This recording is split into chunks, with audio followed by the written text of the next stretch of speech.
Why are you always making me climb in the smallest of places? Well, Jerry, this is the best way to get to the podcast that we need to steal this week. It's always like we do every week on Mondays. Mondays, every Monday. Yeah, religiously. Sometimes I wish we could just walk through the door, but yeah. Every Monday on where do they find it? On Spotify, Apple, anywhere you can find podcasts. That's where we are. I get so hot in these vents. I think they have the heater on. Oh, Jeremy, don't move. Oh, wait. Yeah. Michael and Jeremy Steal Your Podcast every Monday, wherever you get your podcasts and stuff. We're going to take your podcast and we're going to do it better, faster, stronger, hornier. Yes. In an hour. Or more. Sometimes.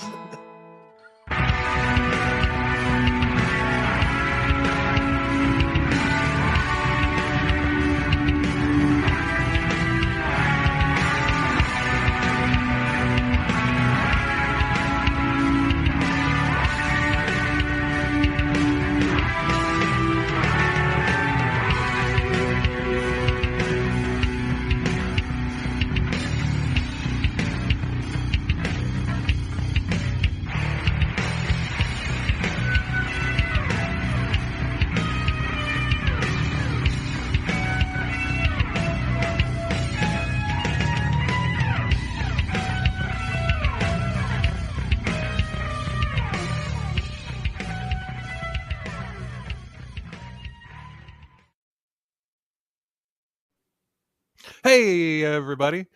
Welcome to another episode of Crimes, Killers, Cults.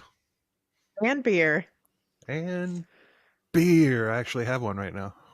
Yay. No, you don't. Yeah, I do. I don't think that qualifies. It's beer. Water with beer flavoring.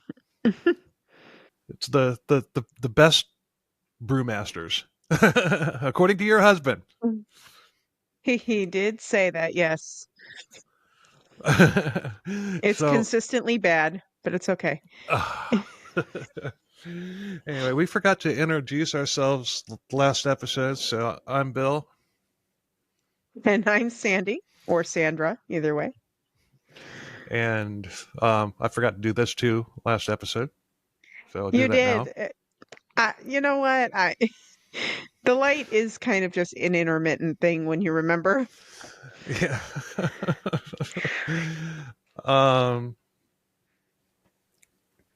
Yeah. Hope you guys enjoyed the little beer of the week segment, that we had on the last episode. I mean, I thought that was pretty cool. Yeah, and your husband wasn't nearly as mean to me as you said that he was going to be, regarding my beverage of choice. He's a nice person, and he only talks about you behind your back, not to your face. Oh, and by the way, did you see that Facebook post that I told you about, where Paul had said that he missed doing the show and he enjoyed doing it and all that stuff? Well, he added something. Did you see what he added? No. He said that he added he also wanted to give a special welcome to you as being the new co-host. Thought you thought you were good, so yeah. Well, thank you, Paul. Yeah, Paul's a really good. Yeah, Paul's a really good guy. Yeah, we like Paul, but we like Sandra better. Not just kidding, Paul. Just kidding. But he's not kidding. But and if anybody wants to see that, it's on the Discussion Pub Facebook page. Yeah, it's really nice blog, not a blog, but a really nice post from Paul. Blurb. It's really sentimental and everything. Yeah, he's a really good guy. Anyway, getting into part 2 of Ed Gein. The last episode in the Wisconsin Cheese Binge. And we've also decided that we're going to go right into another binge. England. Yes. And the reason for this is, England is like our second or third market, biggest market. And I went through the episodes and we have not covered one single case from England. We've done several from Scotland, but no England. And the UK is our Canada is our second largest market, and depending on which platform you look at, England or the UK is number 3, or like on Apple, I think Australia is number 3, but on Wow. the other one, Australia is number 4. But we've done several in Australia, we've done several in Germany, we've done several in Scotland, but no England. So we're going to do an England binge. So I better work on my British accent. You gotta say British. British. British. Hmm. That's a fun thing to say, isn't it? It is. Yeah, I got to work. I haven't done a British accent in a long time, so I'm gonna have to work on that. I've only done one poorly. I can do a really good one, but I can't do it on command. It just has to happen. Has to naturally flow. Yeah. So anyway, right back into Ed Gein's house. But before we get started, why did Ed Gein run the heater at his house? Why did he run the heater at his house, Bill? So the furniture wouldn't get goosebumps.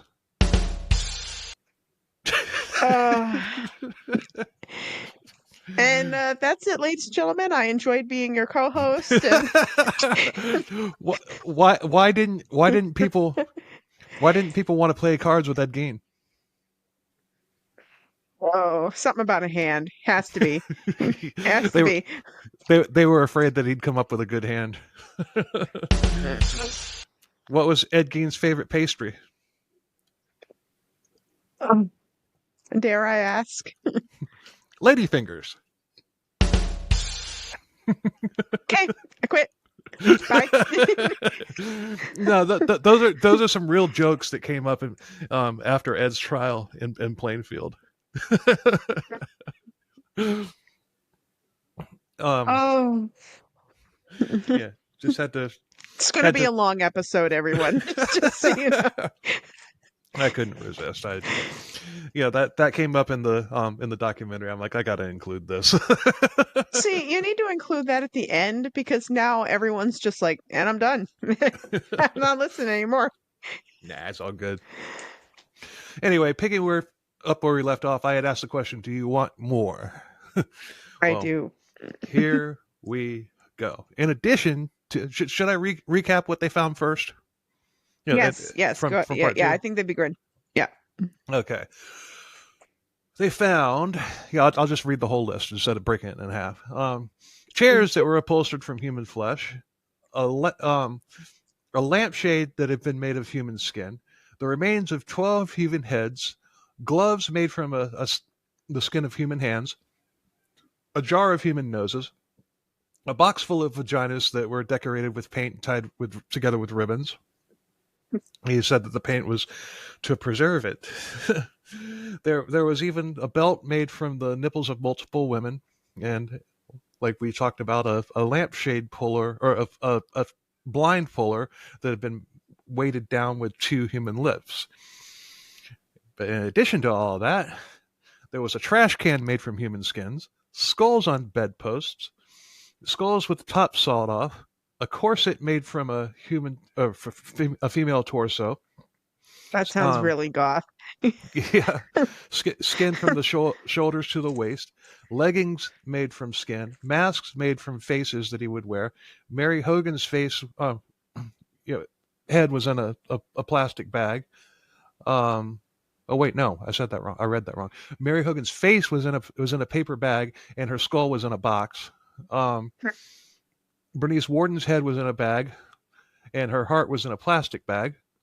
And all of these items came from females, and some were even estimated to be teenagers. Side note, when he was presented with all this evidence about Mary Hogan, he denied it.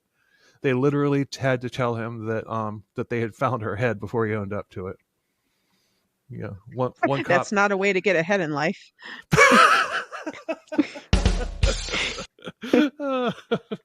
Was that payback for the bad jokes I opened the show with.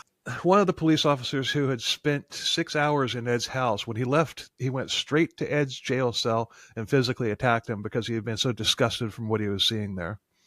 Yeah, he was demanding to know who else Ed had killed, and he had to be pulled off of Ed by several other cops.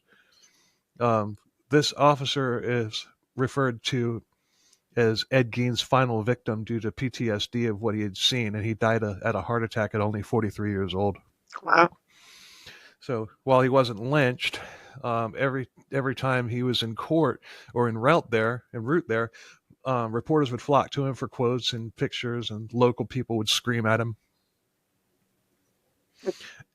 Ed had been so well liked in the community. Kids would come over and hang out with him. He even babysat some kids. They later found out that the soup bowls that Ed had used to give the kids soups were the top halves of victims' skulls. Well, I mean, you're supposed to drink out of the skulls of your enemies, right? That's kind of an old tradition, yeah. Well, yeah. But this is where the But I mean, rumor...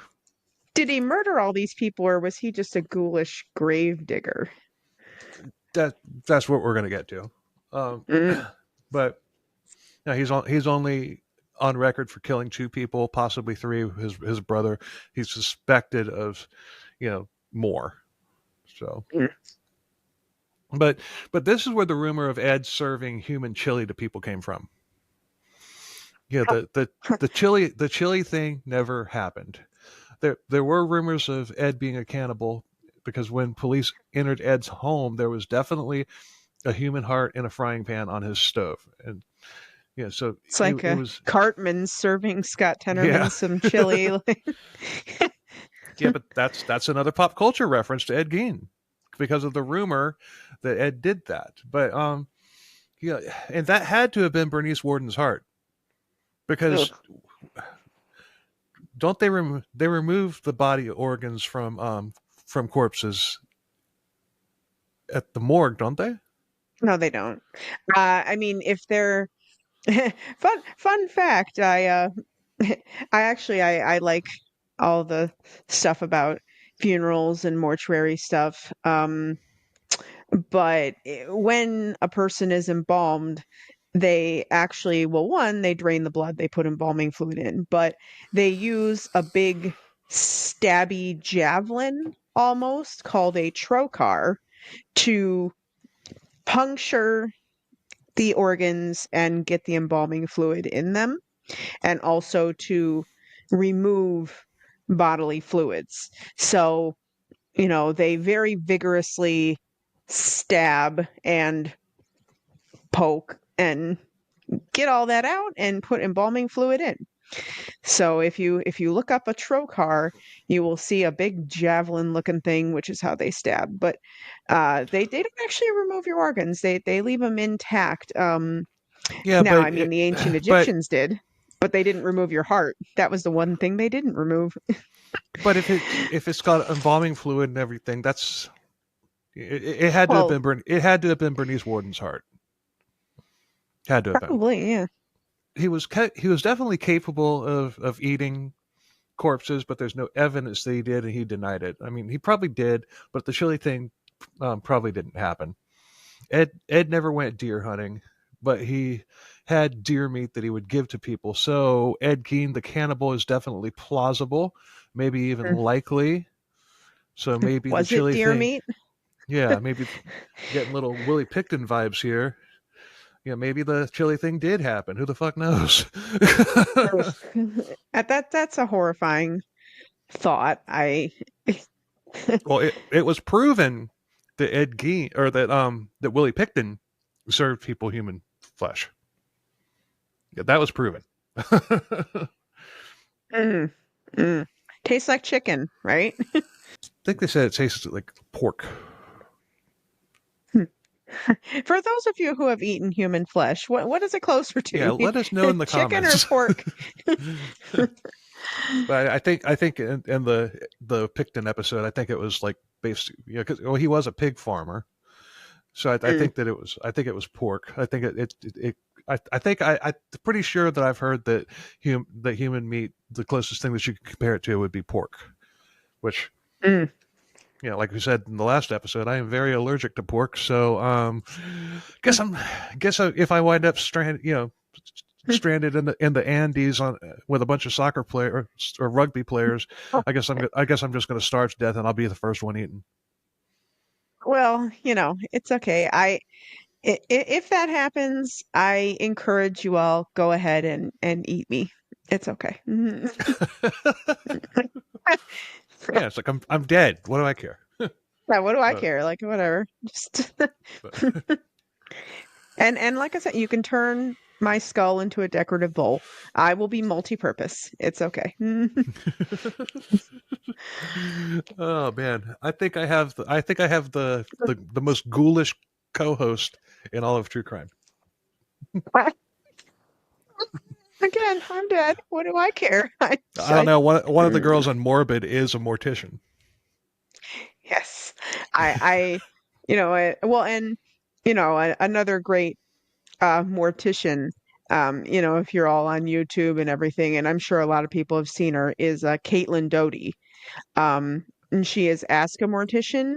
And if you want some fun, really good episodes, I love her to death, literally. And she's really great if you have those burning death questions. And she's written books and done a lot of things. She ran a nonprofit funeral home in California for a while. So very good. So if you have burning death questions, I say here's a plug for Caitlin Doty. Ask a Mortician. She's wonderful. Nice. But the Plainfield Ghoul was the first nickname that was given to Ed because of all of this, and the people of that tiny town back in the 50s couldn't believe that something like this could happen there. Hell, I mean, even if the cops found a warehouse full of this stuff today, even in New York City, it would be extremely shocking. But Ed lived with this stuff. I'm pretty sure they have found similar things in a warehouse in New York City. Yeah, But at least I wonder how it smelled. How did it have? I really wonder. It stank. It stank. Yeah, I mean it just stank. I mean, but then again, most of the bodies that he had there had been embalmed, so maybe it didn't stink as much as a fresh corpse would. I don't know. I mean, yeah, maybe not. I mean, but decomposition is decomposition. I mean, embalming just slows it down a little bit. You're still gonna, break down. Yeah, an older episode. Yeah, I went off topic, and I'm going to do the same thing just to do that. I think it was the Bone Mazel episode, but I'll just talk about like climate change and stuff like that. I'm not going to talk about whether I believe it's real or whether I think it's not real or whatever. But let's just say, for argument's sake, that it is real. And but the reason it's happening is, we cremate people and we bury people in coffins. What if the Earth needs humans to consume, and because we're denying Earth, the humans sacrifice what? We're denying the Earth our dead people. Maybe that's why the global warming or whatever is happening, because the Earth isn't getting the nutrients that it needs. Well, Bill, I mean, correlation and causation are very funny things. I mean, have you noticed that there's also been a huge decrease in pirates over the years, and the global temperature has risen, so perhaps everyone needs to be a pirate and global warming will stop. No, it's just I'm not putting that out as a plausible theory, but it's a joke that might make you think for a split second. The Earth is hungry. Yes. Yeah. The Earth is consuming us. I figure we're just not throwing enough people in volcanoes anymore. I've always said that, I tell my daughters, I'm like, when I die, just take me out into an airboat and toss me in a swamp. Let the gators eat me. There you go. Put some marshmallows on you. They'll like you even better. You can be like a sweet potato. But Ed had become more and more infatuated with death and corpses ever since Augusta had died 12 years earlier. After she died, his reading habits changed. He started reading erotica. He started reading detective magazines and medical textbooks. He also became enamored with Ilsa Cook, who worked at a Nazi concentration camp. She was the one who made like human skin stuff too. Mm-hmm. Some creepy. She was known for collecting patches of skin from human prisoners and doing things with them. And some of his creations came right out of the list of atrocities committed by her. You know, he knew how to butcher animals, so he wanted to do the same thing to women, and he did it well.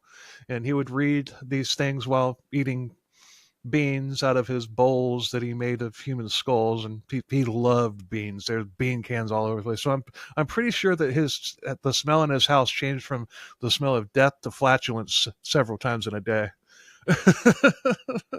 He had lots of fiber. Yeah. But the most horrific thing was the infamous skin suit. The female's corset, skin from the shoulders to the waist, breasts intact. He would put this skin suit on over his naked body along with one of his female skin masks and the leggings, and run around his yard at night pretending to be his mother. And he wasn't able to bring mother back, so he became mother. I can only imagine that while he was doing this, he was reciting things that she had screeched at him, like, "Ed, stop talking about those evil harlots, or they will take you to hell with them," or "Ed, why are you watching me take a bath?" Was he listening to Goodbye Horses while he was doing it too? Which, interestingly enough, this Silence of the Lambs and that, that scene with the Goodbye Horses song, I discovered at one point that the person who sings that song is actually a female countertenor. She sounds very much like a male voice, but that's also why they chose that particular singer, Q Lazarus, because it was very kind of transgender sounding, but very, very difficult to figure out if it was male or female. But Q Lazarus is actually a countertenor female singer who sang that song when he's dancing in front of the mirror, looking very posh in his skin suit.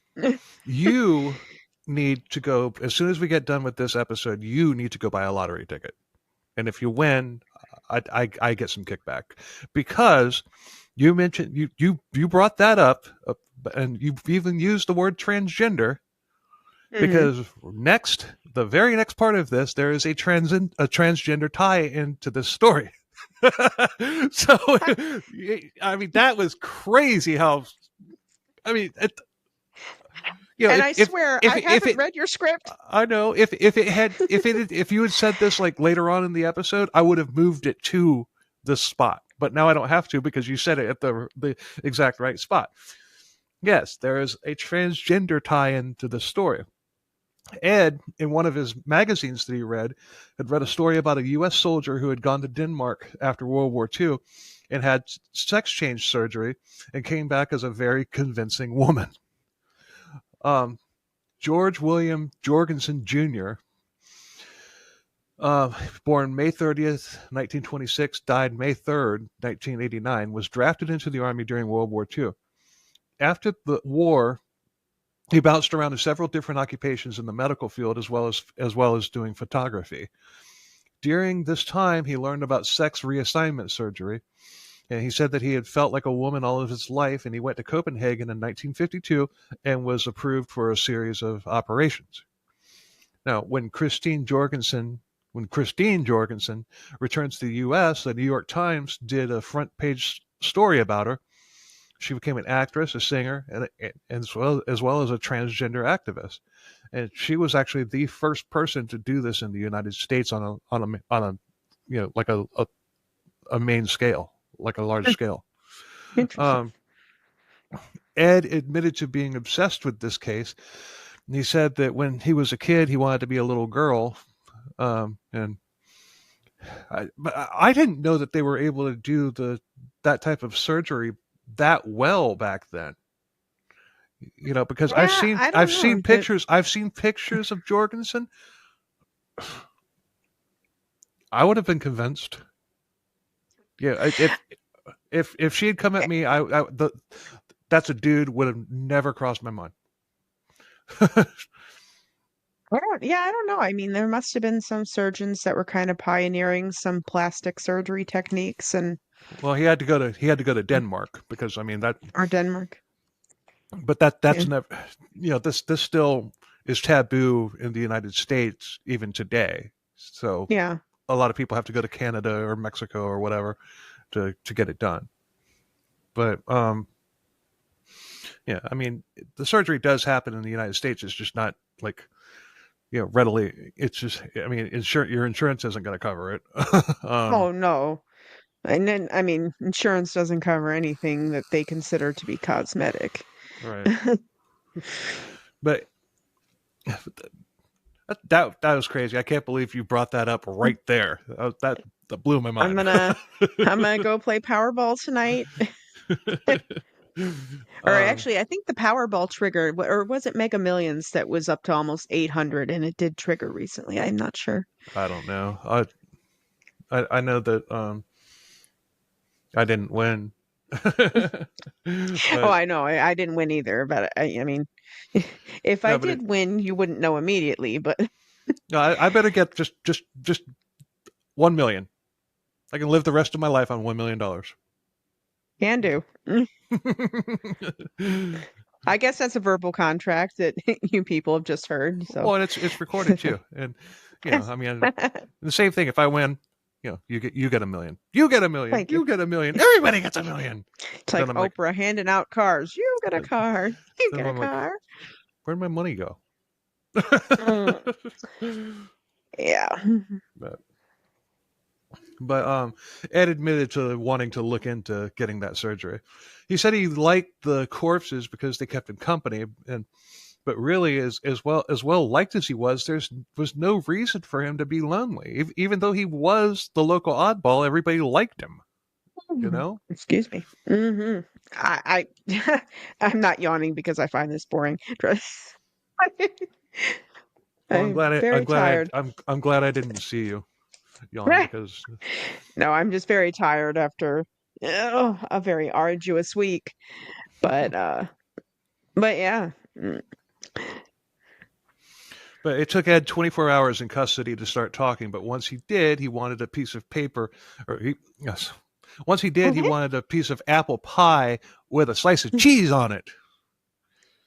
What? Ew. Stop. Okay, is that a Wisconsin thing when you put cheese on everything? I don't know. It's like Frank's Red Hot. I put that shit on everything.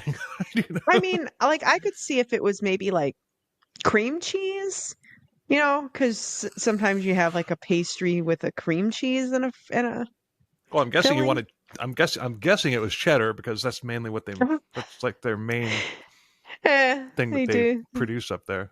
I love me some cheddar cheese. Oh, Wisconsin cheddar is the best. Mm-hmm. Yeah. Especially when you go to the fair, you get that deep fried Wisconsin cheddar cheese. Mm-hmm. Oh yeah. Cheddar and Swiss are my two favorite. American cheese I don't really care for because it's just oil. I mean, although American cheese goes. I like American cheese on a grilled cheese sandwich even better than I like cheddar cheese on a grilled cheese sandwich. I mean, there's something about a grilled cheese sandwich and American cheese that's just like perfect. Oh yeah, I mean that's just a staple, when you have American cheese. But yes, Swiss is one of my favorites too. Cheddar, Swiss, and I mean I even like a little like Gouda or Dubliner. You ever had Dubliner cheese? That's some good stuff. Sounds Irish. Yes, it's yeah, Dubliner is good. It's You get it in like the fancy cheese section, like when you go to Publix and they have like, here's cheese in a bag from Kraft, but here's like your international cheeses type, you snooty. Yeah, Dubliner is really good. It was the apple pie with the slice of cheese that got us derailed. He confessed to killing Mary Hogan and Bernice Worden without prompting. Well, other than, we found Mary Hogan's head. Okay, I did it. I killed her. But the police initially thought that Ed was a serial killer, even though that term didn't exist yet. But he told them otherwise, although it took them some convincing from Ed before they actually believed him about the grave robbing thing, because that's a lot of digging. They're like, Yeah. did you have anybody help it? No, I did it myself. I mean, he was a farm worker. He was probably used to it. But then again, I don't know. I mean, he could have gone and it probably would have been easier to break into like mausoleums or something, or yeah, but or but morgues. we're gonna get into the why here shortly. But Ed didn't kill all of these women who he had body parts from. And as far as we know, he only killed Bernice Worden and Mary Hogan, and he got the rest from the graveyard, the same one that George and Henry and Augusta were all buried in. He started grave robbing in 1947, 2 years after Augusta died. He was digging up the graves at night, and he was taking things from the bodies, things as in body parts, not like jewelry or anything like of value. And he didn't think that he was hurting anybody because, well, they were already dead. I mean, other than the families who may not have wanted their loved one to be turned into a lampshade, but I guess right. He admitted that he didn't know any of these people whose graves he desecrated. He would check the newspapers for funerals, funerals of women, and then he would go rob the graves of the freshly buried people because the ground was recently disturbed. Especially doing it in the wintertime up there, the ground's hard as Yeah. But so he would have probably continued to get away with it if he hadn't been so sloppy with the murder of Bernice Worden. Because he had, for all intents and purposes, gotten away with the murder of Mary Hogan. Except for telling people she was strung up. I mean, if anyone actually went to look, I mean, oh, she's not missing at all. She's strung up in my barn. He sounded like Popeye there. Olive oil. Who's more of a bitch, Olive Oil or Jenny? I don't know. That's a tough question. That is a tough question. Jenny. I mean, Jenny gets a lot of flack for like being the worst on screen villain of all time. But people forget about Olive Oil. That woman was a freaking dirty player. Pitting these two men against each other, making them fight over her and all that stuff. That is true. Although I feel like Jenny was kind of. I feel like I don't think Jenny necessarily ever wanted to hurt Forrest, but I don't know. She knew that he was in love with her. Yeah, she knew that, but she was on drugs and strung out and messed up and abused by her father and by all of her other boyfriends. I don't know. I think she was a classic case of can't choose a man. Keep making the wrong decision. And then she finds out he's a multimillionaire, so she comes back with AIDS and gets with him and is like, oh, by the way, you can't touch me unless because actually, surprisingly, the author of the book said she did not have AIDS. She had hepatitis C, which I think AIDS probably lended itself a little better, but Yeah. according to the writer, she had Hep C. Because I was always wondering to myself, I'm like, well, I mean, then there would be a possibility that Little Forrest had AIDS. But no. Yeah, because I don't think hepatitis is fatal, is it? It is. I Yeah. mean, untreated hepatitis, yeah. Because, I mean, all it does is destroy your liver, Well, you know. but if it was hepatitis, see, this is that. Okay, this is a fuck up on from the author, because Forrest is a multimillionaire. He could have gotten her the treatment that she needed if it was hep. Well, the problem was at that time, Hep C was kind of an unknown. That's why she said that I have a virus, the doctors don't know what it is. They didn't have treatments at the time for Hep C. Oh, and in the movie, she doesn't come out and say I have AIDS. She says I have something that the doctors don't know what is, and everybody just Right. makes the leap because it was in the mid '80s that it was AIDS. Right. Right. But I mean but to the same, to the other side of the coin, I mean Hep C was also kind of an unknown, newer type of virus that they really wouldn't have had treatments for at the time. Gotcha. So, yeah, I mean, yeah, I thought it was interesting too when I heard that, because yeah, AIDS seemed like the virus that would have made sense, Mhm. but no, apparently she died of hepatitis. Okay. Go figure. But I digress. Yeah. But most of these women were elderly or middle-aged and resembled his mother somewhat, but not all of them, because like I mentioned, like two of them were, estimated to be teenagers. He started off just taking body parts from the grave and taking them home, but that escalated, taking the whole corpse back to his barn. And he told the police which graves that he had robbed, and police went in and dug up the graves and pulled out the coffins. The coffins had been broken into. Some had the bodies, while others, um, you know, some were empty. Some just had bodies with missing body parts. He admitted to robbing 9 graves, but police found 12 skulls. Ed had only admitted to 9 robberies and 2 murders, which totals 11. So maybe one of the skulls was Henry? Could be. It'd be interesting. I mean, because they didn't really have DNA or anything. Right. I mean, I don't know what dental records were like back then. Dick Darwin made that made that generalization in his commentary in part 1. They did not have any DNA back then, but it came out that he did try to exhume Augusta to bring her body home, but he couldn't get to her coffin because it was encased in concrete,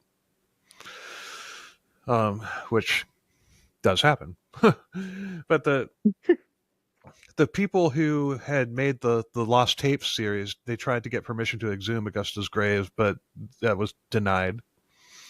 Ed has said that he had never had sex with any of the corpses, and I believe that. I think he died a virgin, honestly.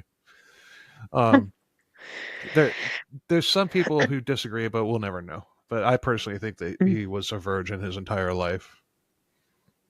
Poor guy. Yeah. Once again, blame Augusta. If she had just let him get his dick wet, he might not have done all this shit. Well, yeah, but then he might have stuck it in crazy, and you know how that goes. Yeah, maybe. Yeah, he could have been a serial rapist murderer. But he said that he was trying to bring his mother back, and that's how much he missed Mama, or Mother. Mother. But, as horrible as she was, he wanted to love Mommy and to punish her at the same time. He knew he loved Mommy, but in the back of his mind, he also knew that she had done him wrong. In fact, the hold that Augusta had over Ed was almost cult-like. When a cult folds, sometimes members will look for another situation where they can be controlled, like like that due to the powerful brainwashing that the cult leader had over them. And this situation with Ed and Augusta is very similar, although Ed took it much farther. Yeah, his identity was his beloved mother, and he wanted her back. And it's too bad Stephen King hadn't written Pet Cemetery back then. That might have changed his mind. That is one book that I always found very, very creepy was Pet Cemetery. Hmm. The character of Zelda. Oh, and and not a lot scared me necessarily as a kid, but I remember Pet Cemetery and those scenes with Zelda. Ugh, like even today, I'm kind of creeped out. I'm like, yeesh. The remake they did of Pet Cemetery a few years ago was garbage. Oh yeah, where the daughter died instead of Gage, and Hmm. yeah. But so Ed was charged with the murder of Bernice Worden, and the media flooded the town. They interviewed everybody who had talked to them, and still some people said they couldn't believe that Ed had done this. He's like, oh, I think he was such a nice guy. You know, fucking Popeye again. Other people were horrified, and I think they were all horrified, but some people were horrified and in disbelief at the same time. Well, probably. I mean, yeah, it's I would think about anybody that I know in passing or neighbors or something. Yeah, if I heard that he had a nipple belt and stuff, yeah, I'd be a little bit creeped out too. Yeah. This is one of the first cases where the story went nationwide overnight. Like H.H. Holmes was the first, but they didn't have TV when that case happened. You know, true crime fans at the time were taking road trips and walking onto the property, destroying the crime scene. There's a picture that I saw of two people trying to climb into the window of the house. Wow. November 21st, 1957, Ed pled not guilty by reason of insanity. He claimed that he was in a haze when he did all of this, and the murders, the grave robbing, the desecration of bodies. You know, as for the murders of Mary and Bernice, you know, and he said, if it could be shown that my gun killed them, I guess it was me. You know, Ted Bundy tried the same thing. So did Jeffrey Dahmer. So did Jodi Arias. You know, lots of them claim amnesia or blackouts and all that stuff. But Ed Gein's the only one that it was successful on. That defense was successful on, because And I kind of feel like I kind of feel he was just a little bit.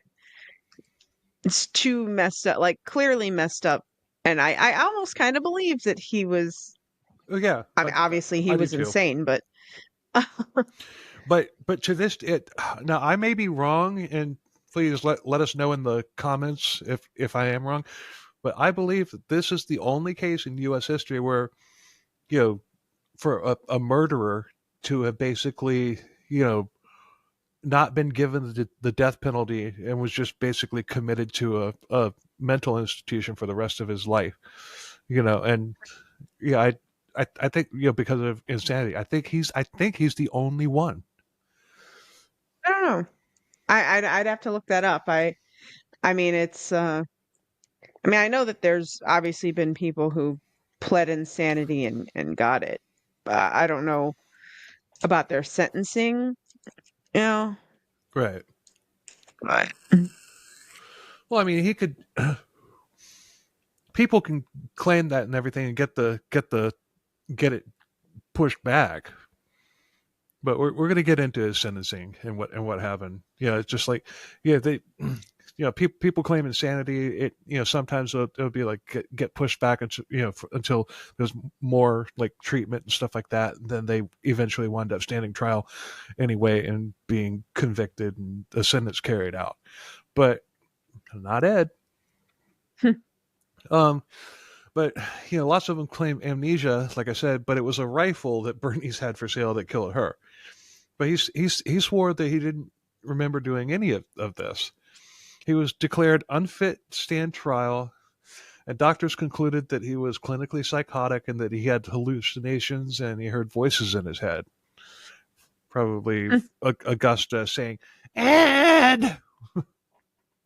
Yeah, I mean, I don't know if they could. Yeah, I'm sure if they could prove that he was schizophrenic or something like that, maybe. I don't know. He was sent to the state hospital for the criminally insane in Waupun, Wisconsin, 70 miles from Plainfield. It was a mental institution back then, but now it's a maximum security prison. But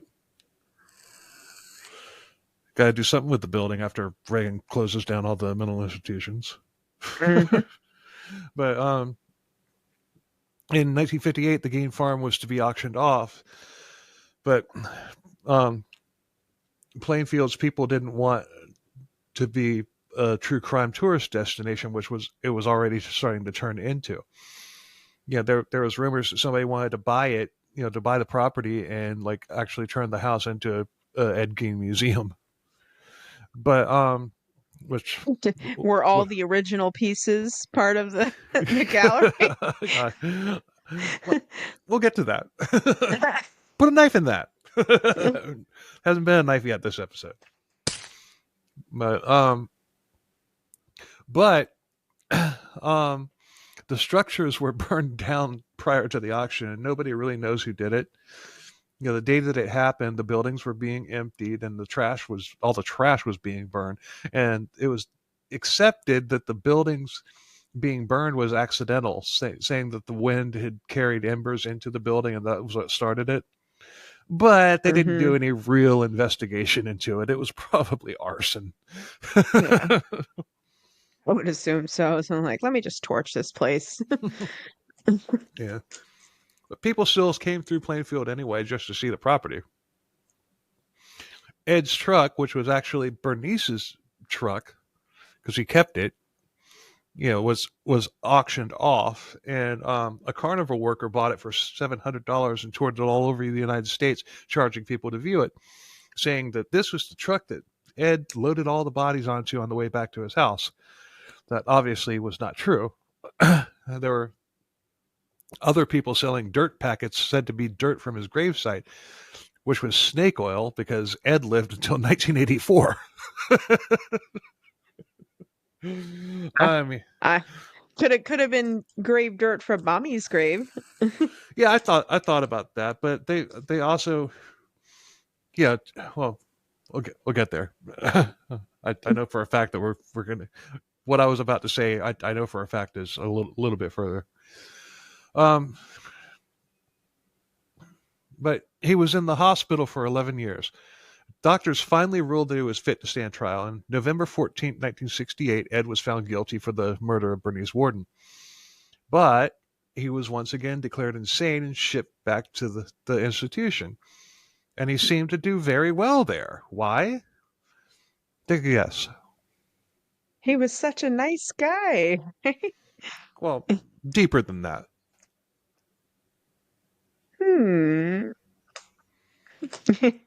I don't know. Go ahead. People were looking after him and telling him what to do.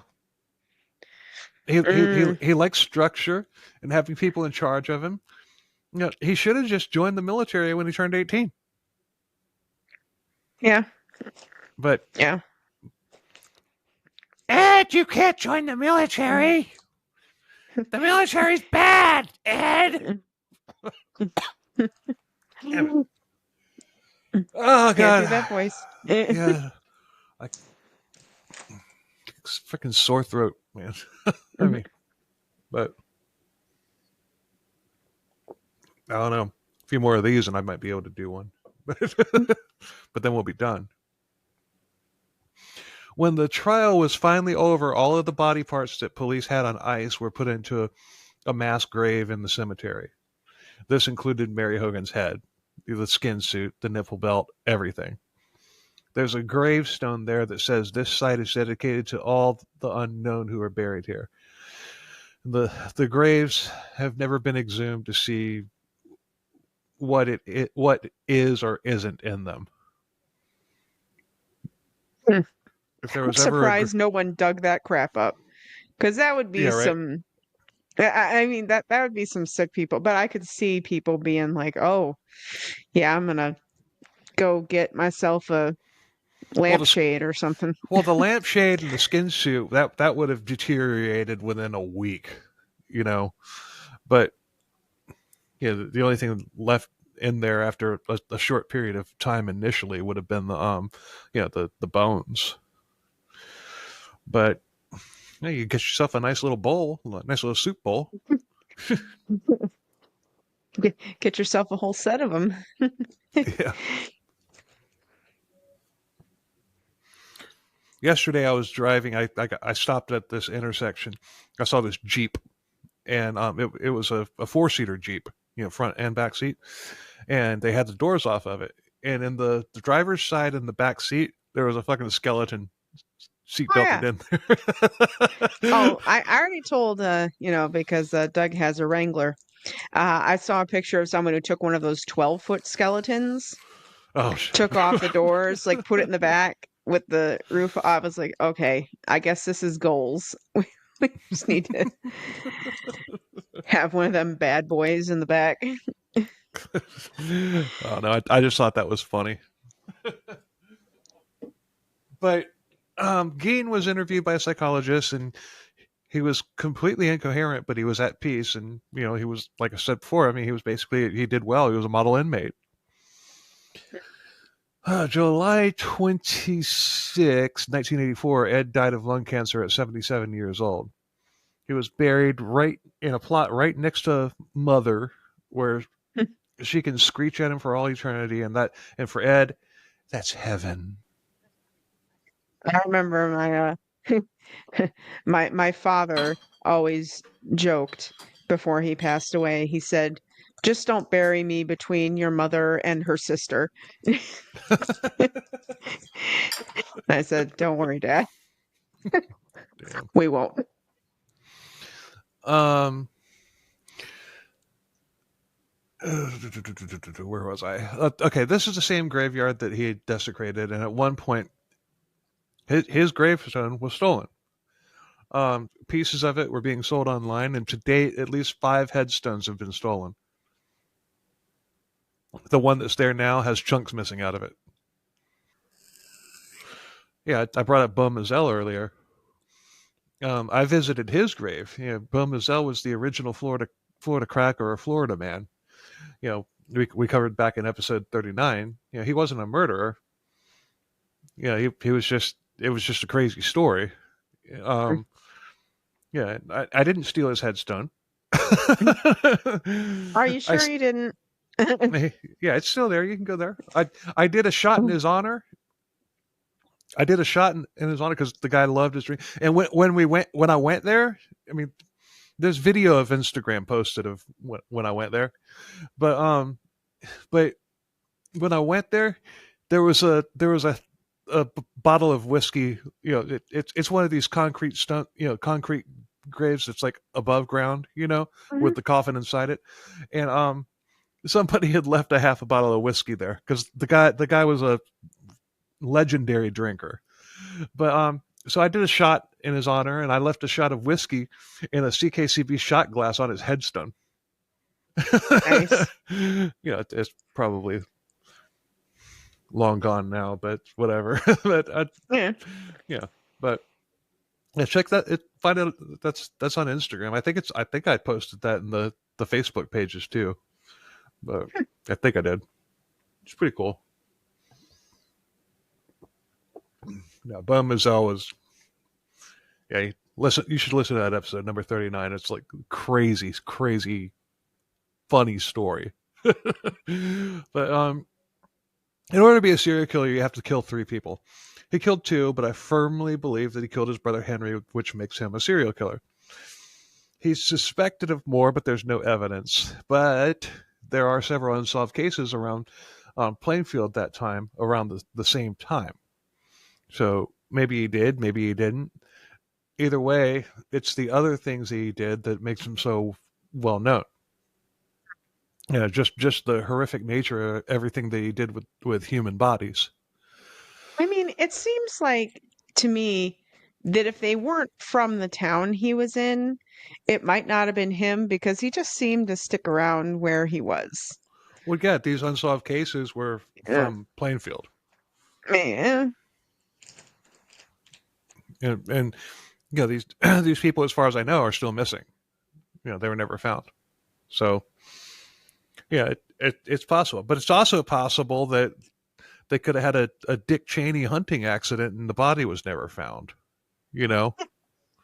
Mm-hmm. And for those who might not know what I'm talking about, former Vice President Dick Cheney shot somebody accidentally while he was hunting. You thought it was a deer, right? Yeah, but Dressed in orange. but yeah, but still, yeah. I mean, it's possible that that's what happened too, but anything could have happened. Ed's one of the most infamous killers. He comes up in many books, movies, and even songs.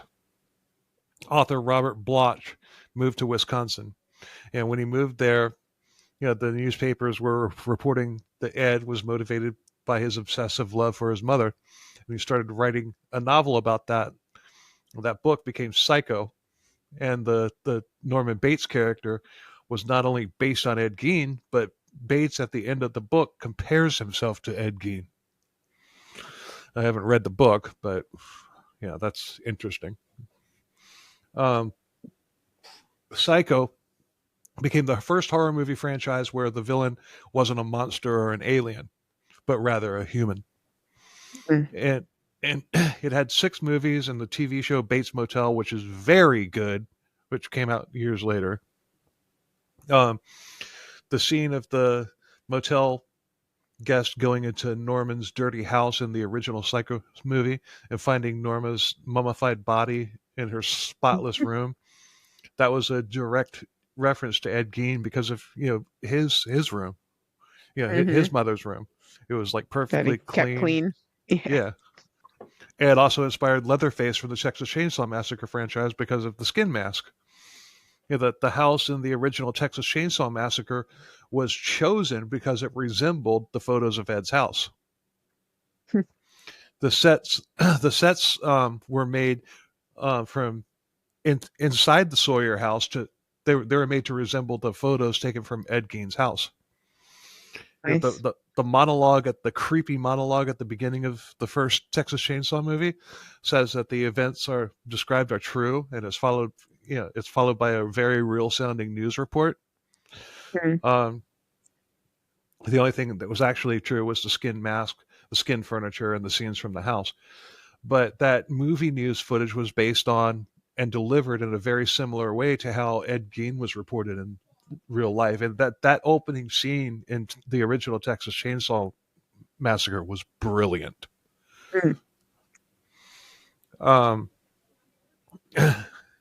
Even Buffalo Bill from The Silence of the Lambs was also based on Ed Gein.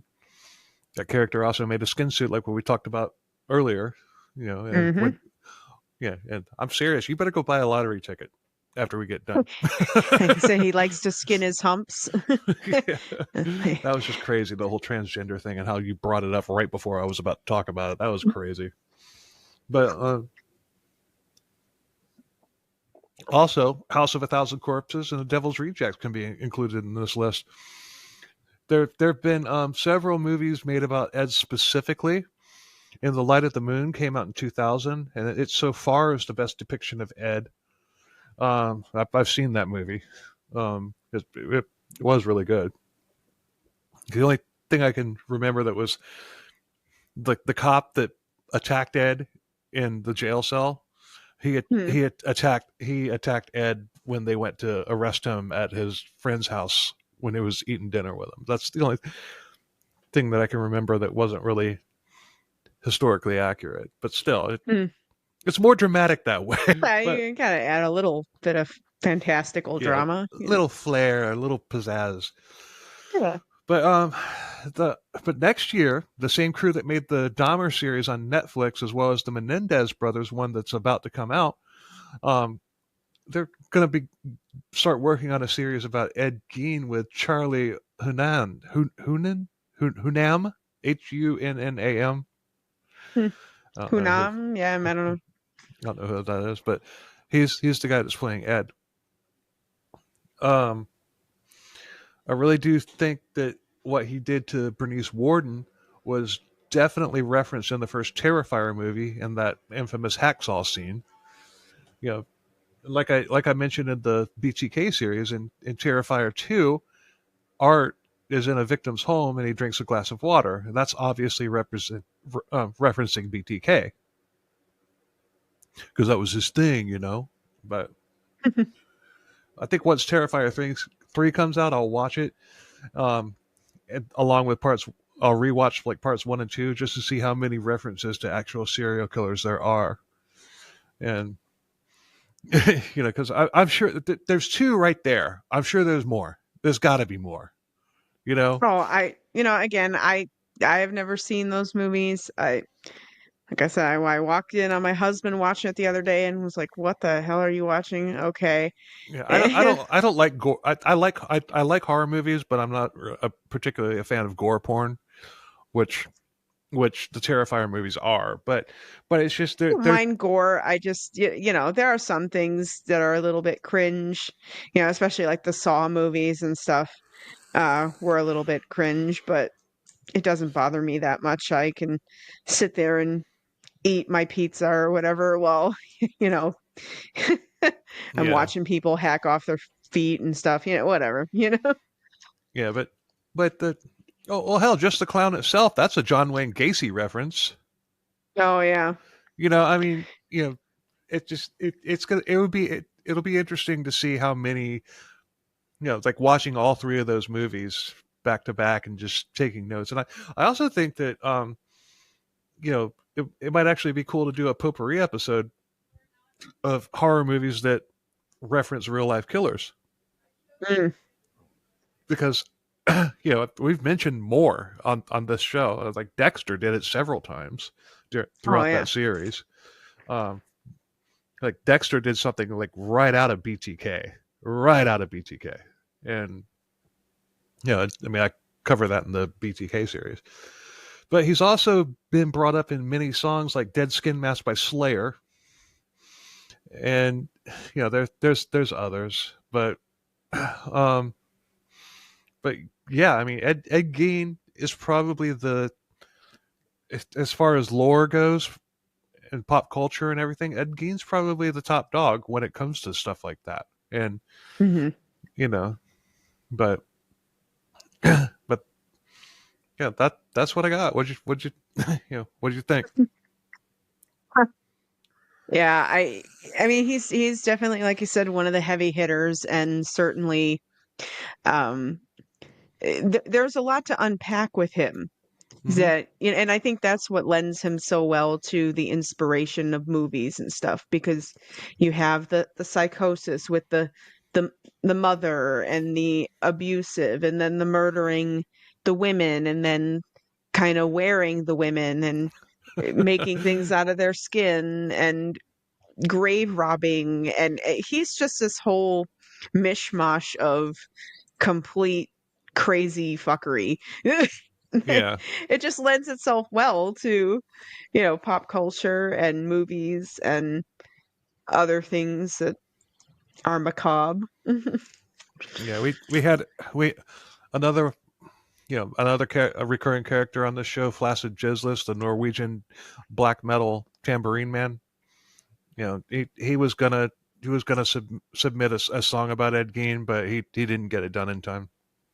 Mm. So he said he'll keep an ear out. Maybe we do one of these British ones. He'll do one. But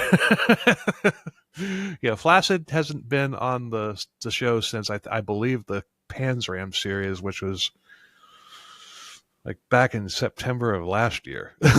Wow. So, Right. but anyway, it's a good little 2-parter. I mean, I liked it. I mean, I was kind of it's like it wouldn't have happened if I hadn't like coincidentally done 3 Wisconsin stories in a row. I'm like, okay, we just make it a binge, finish it with Ed Gein. That's how you do. Yeah, because Jeffrey Dahmer is still not ready to do that one yet. That's gonna take a hot minute. Yeah, but yeah, that's going to be at least a 4-part episode, at least, maybe even a 5. So far, we haven't done a 5. We've only done 1 4-part, and that was Willie Pickton. Yeah, there's been a couple 3 parts, but there's Panzram was 3, BTK was 3. I can't think if there was another. There's been quite a few 2s. I think there's only been like 2 3-parters, so who knows? But yeah, I like this one. I'm glad that I'm glad you've released it, because once I got into it, I was just like, okay, yeah, this is cool. So Nice. anyway, that's it. Now we're going to bring in your husband to talk about the beer of the week. All right, so wrapping up part 2 of Ed Gein and completely wrapping up the Wisconsin Cheese Binge. We're doing our new segment with Doug, Sandra's husband, and his beer of the week. So let her rip. Yeah. So okay. Should be around the 1st of October, and I figured it would be good to start out the spooky season with something both dark and pumpkin spice, because October and such. So the beer I have today is from Southern Tier. All right, and this beer is called Warlock. Nice. All right, and this is an Imperial Pumpkin Stout. So it is dark. It is my favorite pumpkin stout. There's a lot of them out there. There are tons, especially this time of year, there are a ton of pumpkin flavored beers out there, everything from ales to lagers to stouts, etc. This is my favorite. It is an imperial stout brewed with pumpkins, again from Southern Tier out of New York. All right. It is an 89 out of 100 on beeradvocate.com. Again, beeradvocate.com is where I get my beer reviews and such from. I've had this every year since it came out. It's been out for 5-6 years now. Around this time of year is when it releases, and I try to grab it as soon as it drops. This can be found just about anywhere. I picked this up at our local Publix a little bit ago. So, but yeah, this is a common beer. Just about any name brand grocery store, etc. Usually maybe can carry it, or ABC Liquor, Total Wine, that kind of thing can be found regularly. It's an 8.6 ABV. Again, I love the artwork on it too. They tend to change the artwork up just about every year, but it still always has the black pumpkin guy on it, just in different robes or something. But yeah, solid dark beer. Let's pour it up here real quick.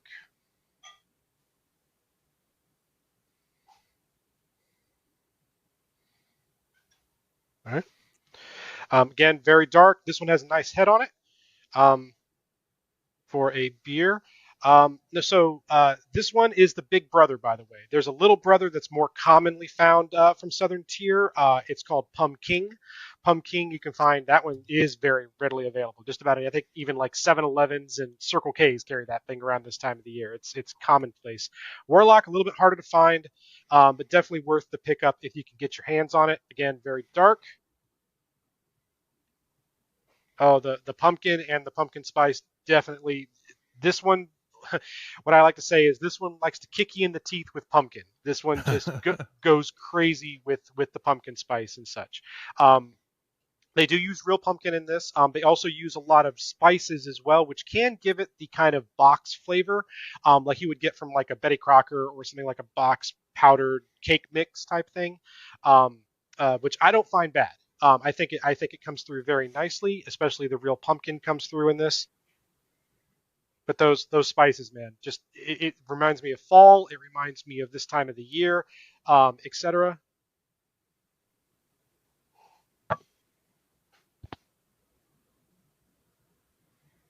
Oh man, this year's batch is really good. Nice. Definitely the pumpkin is overpowered. Not to say overpowering. That's the wrong. The pumpkin. Bold, yes. It is a very bold pumpkin flavor. But again, 8.6 on the ABV, so this is For most people, it would be high octane. For me, it's on the lower end. Again, I like to stick between about a 12 and 13% for my stouts and such. So this is an easy drinker for me. This one, a 4-pack in an afternoon, easily done. In which this is right now. They used to sell this in bomber bottles, the 22-ounce bombers. They found it was a lot easier to produce it if they went to a 4-pack 12-ounce bottle system, which is that's what they do now. So if you do find this, it'll more than likely be in a 4-pack of 12-ounce bottles. But again, this is Warlock from Southern Tier out of New York. The first of a few pumpkin flavored falls type beers I will have in the next coming weeks. So. But back to you, Bill. All right. That once again, I wish I wasn't so finicky, but whatever. It is what it is. There. Just drink your Bud Light. And now, Yeah. my husband is not really a lush. Like No, as he sits there and says, "I'll go through a 4-pack." So no, there is a difference between a beer snob and a beer geek. All right, there is a true difference between those two terms. A beer snob. If I'm at a baseball game and someone buys me a Bud Light during a baseball game, beer snob, no, I'm not going to get that away from me. Beer geek, hey, that's free beer. Give. Yeah. But I appreciate good beer. I critique it. I look for certain things in the aroma. I look for certain things in the taste, etc. That is the difference between a beer snob and a beer geek. Beer snob, if it's not poured in the right glass, if it's not the right consistency, etc., Bud Light, anything in that realm, they're going to stub their nose at it and walk away. Whereas me, if I'm at a ball game with you, Bill, and you buy me a Bud Light, I'm going to drink that Bud Light because, hey, it's free beer, right? Well, So, I mean, I can generally drink other beers after I have about 6 or 7 Bud Lights. So after 6 or 7 Bud Lights, you go to Natty Light. No, hell no. Hell no. Corona with a lime. Corona's disgusting. It beats the shit out of you on the way down. PBR. Ugh, My brother used to drink PBR by the 24-pack case in a night. Like he'd go through 24 cans a night of PBR because it's less than water. Like Bud Light I consider like drinking water, but PBR is one step below that. You can put back 24 cans of PBR and you are well hydrated. Yeah, but I don't know. One of these days, I don't know. You might talk me into trying some of this other stuff at some point. Yep. Yeah. So I do know that when it comes to craft beer, Bud Light is a style of beer. It's an American lager, right? So you can go to a craft brewery and get an American lager, and it just tastes like Bud Light, but better. So they are out there. So just find your local craft brewery, see if they have an American lager on tap, and give it a go. And I guarantee you, it's like, man, this is like Bud Light, but better. Okay. So. Well, So he goes back to Bud Light. well, I'm sure it costs less. Bud Light, yes, but Bud Light, yes. But I mean, a typical pint at a craft brewery nowadays, is between like $4 and $6. $4 and $6 a pint. Depending on the beer or whatnot. Like my beers are usually $6 to $8 because they're high octane. But a normal pint of their IPA or their lager or anything like that is going to run you between $4 and $6 at a decent craft brewery. But, so, Cheers. One of these days, I'm sure you'll get me to try something. I'm just drinking water, which is essentially the same as Bill, so it's okay. Well, I'm drinking water right now we're doing 2 episodes today. If I did, you're always drinking water, Bill, no matter what. Well, I'm drinking unflavored water. Right One thing I do plan on doing at some point is I want to get my my level 1 Cicerone. They're certified beer pourer, I think, so you know what type of glass to use based on the beer type, all that kind of stuff. It's a test you can take. You have to go to a facility, and basically a level 1 is you know how to pour beer. A level 3, I could taste a beer and I could tell you what farm the malt came from. Damn. Yeah. So yeah, I don't think I'll ever get to that level. I don't have a palate for that kind of thing, but definitely a level 1 beer serving Cicerone, definitely in my future at some point. Nice. Well, yeah. Once again, if you want to send us or Doug a beer to review or whatever, for right now, email the podcast at ckcbpodcast.com and just put beer in the subject line, and then I'll forward that over to Doug.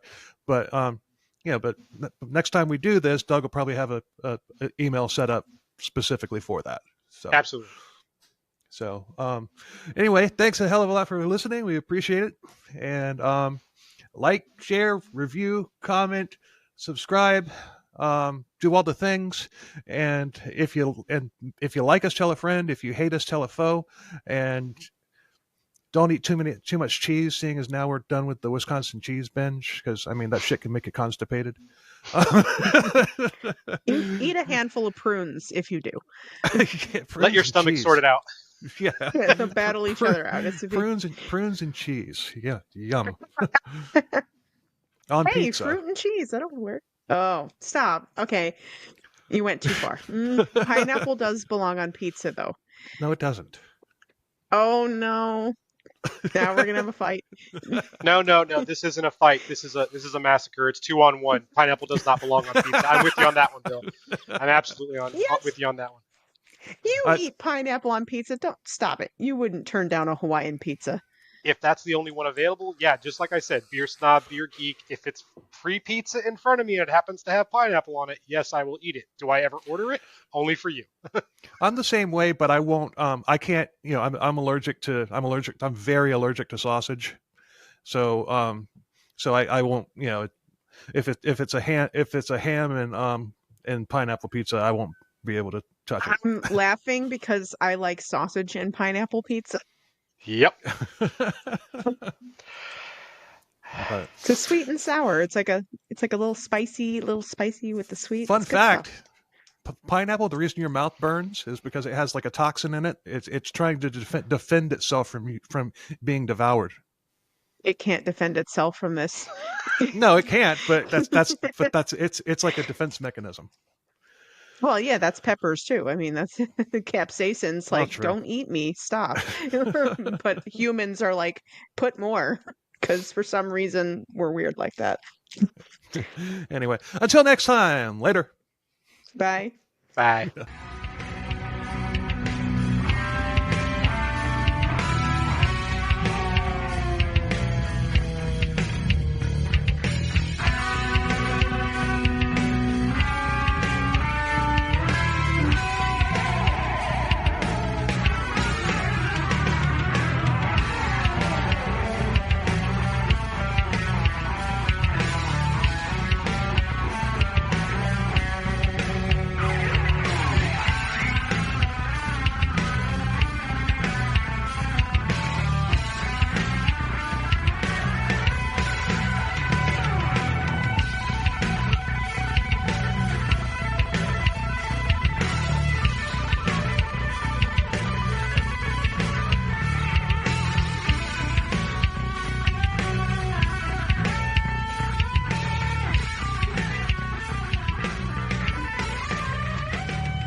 You see